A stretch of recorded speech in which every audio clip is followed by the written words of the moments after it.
Hello everyone, this is Carl from the Rhinebeck School of Music. I'm joined as always by my accomplice Little Carl to my left. Today we're going to talk about blues licks and turnarounds.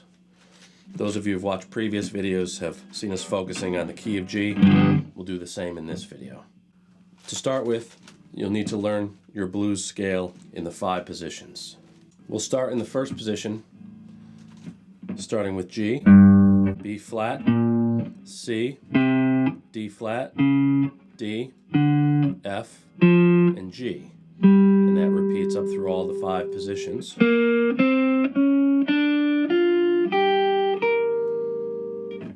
Position 2.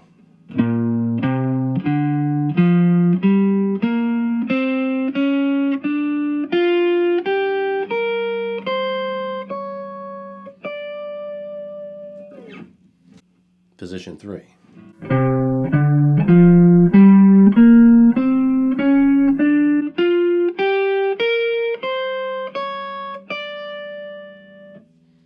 Position 4.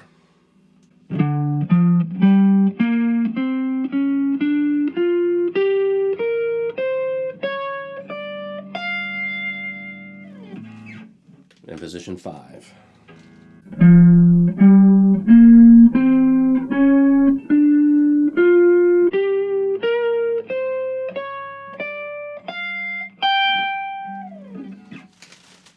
So we'll start with a few licks in position 1.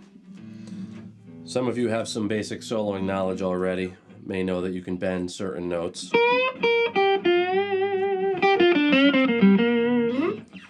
Some common spots on the first position to bend are on the 5th fret of the G. On your C, you can bend up a half step or a whole.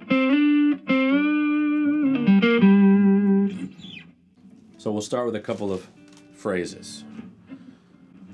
Lick number 1.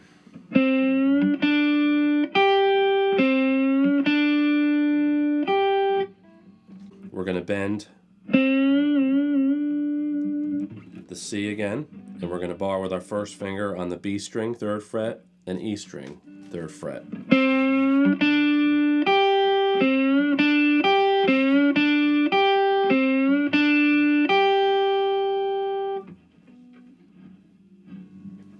Lick number 2, we're going to bend the 6th fret. Now I should say also that when I bend, where normally I would be playing a 4th finger, as far as correct fingering, I'll bring up these 2 fingers to always push. The 3rd on the note itself, the 2nd on the fret previous, helping just to push with it. So lick 2 will involve this G root note here, bending this F, which is on the 6th fret of the B, up to that G.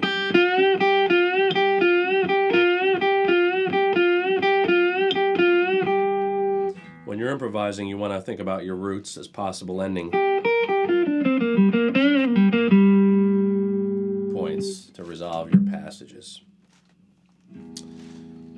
Lick number 3, we're going to combine those 2 previous licks.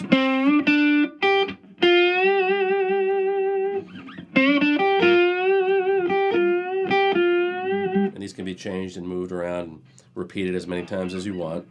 I can really dig this blues soloing. Lick number 4. Now we're going to bend up here on the 6th fret of the E string, this B flat. Back to our root, up and down.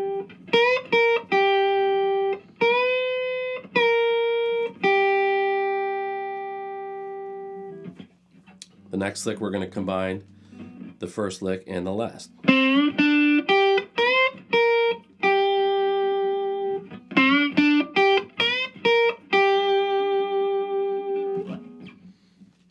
Now we'll move up to the next position. Here's a couple licks here to get you started.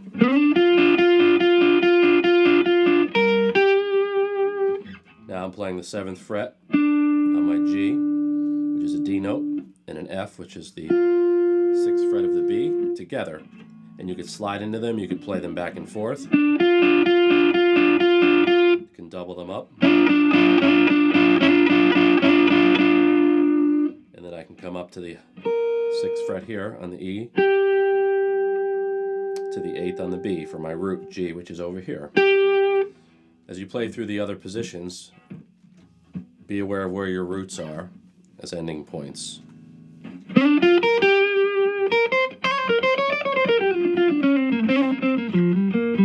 And you'll start to play across and throughout.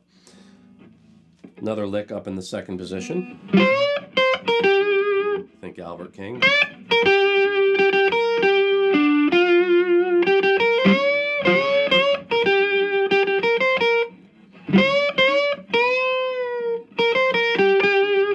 So what I'm basically doing there, I have a G root here on the 8th fret of my B, and I'm going to bend right over it at the C, a full step, go to my 6th fret, B flat, and back to my G on the B. And you can move these around, and you can change the phrasing. I was bending this one also at one point. That was my C and my B flat.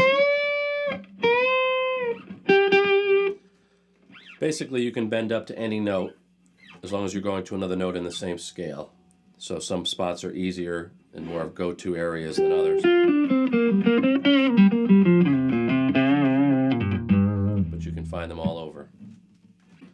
So now I'm going to go up to the 3rd position, and I'm going to play off that same root we just played as our root with our 3rd finger here in the 2nd position, but now I'm going to put my 1st.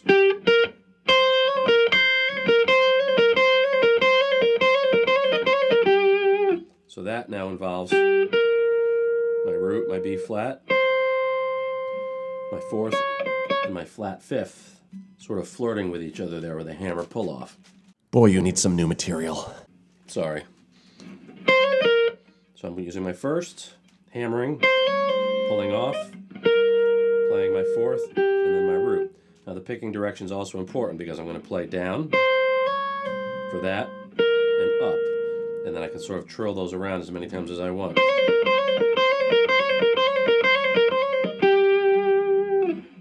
And there you have it. Moving up to the next position, now we've got a G root right here on our 12th fret of our G. And I can put together a couple of... Actually, what's forming a G minor chord, root, flat, 3rd, 5th, G, B flat, D. Playing these two off each other, the B flat and the D. 10th fret on the E is the D, and the B flat is the 11. You can play them together.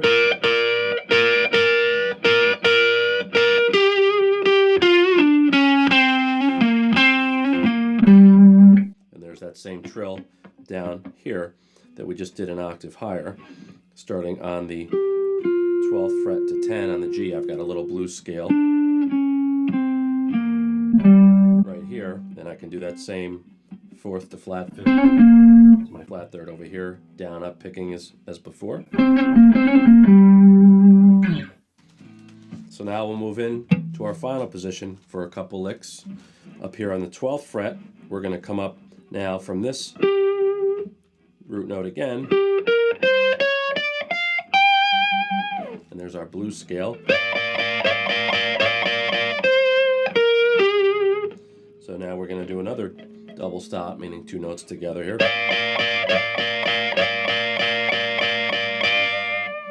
And this is an F here, which is the 13th fret of the E, and a D, which is the 15th on the B, played together, also slid as triplets like before on some of those other ones. Basically an octave. You could finish it that way. Same trill there. 4th, flat 5th, which is also located here on the 13th and 14th. Back to our root there. So there's a few licks you can play in the different positions to get you started. The more you play them, the more you'll make them your own and come up with your own ways of interpreting them. Blah, blah, blah. What about the blues turnarounds? That's right, turnarounds. Thanks for reminding me. So we've been sticking to the key of G as a constant through our videos, and we'll do the same with our turnarounds. Now here's a couple common blues turnarounds and how I see them.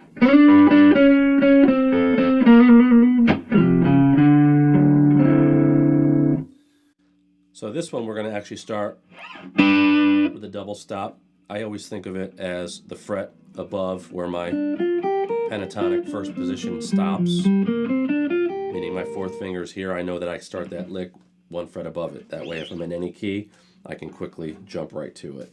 And here it is. Now we're basically playing G string 7th fret, E string 7th fret, back and forth and going down until we get to our flat 3rd and 3rd, flirting again.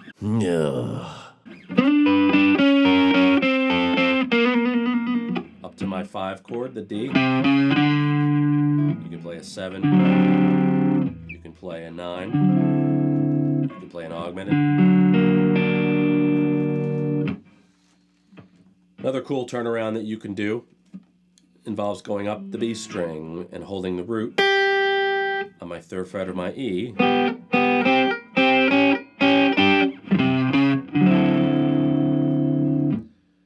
That can be done with the first finger in a closed position. For example, if I go up an octave. And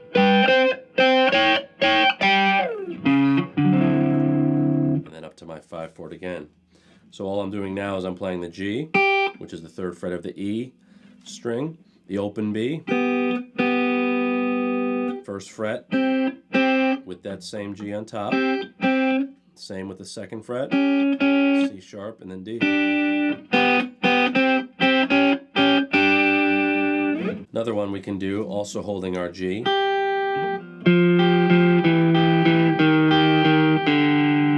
So what I'm doing now is I'm going down from a flat 7th or F, 3rd fret of the D, to the E, E flat, to our D, which is our 5 chord, all while pedaling the top note. Back and forth, just like that.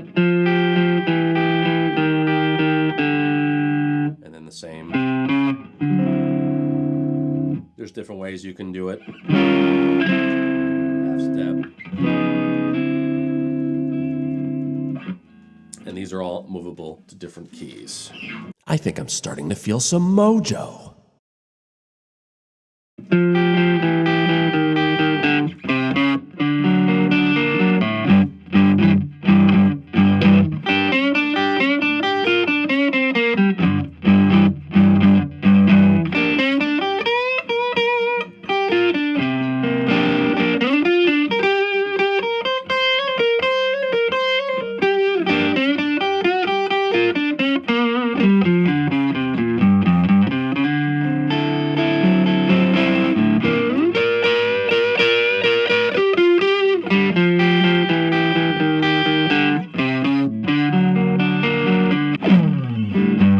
So those are some ideas that can get you into some blues rock soloing.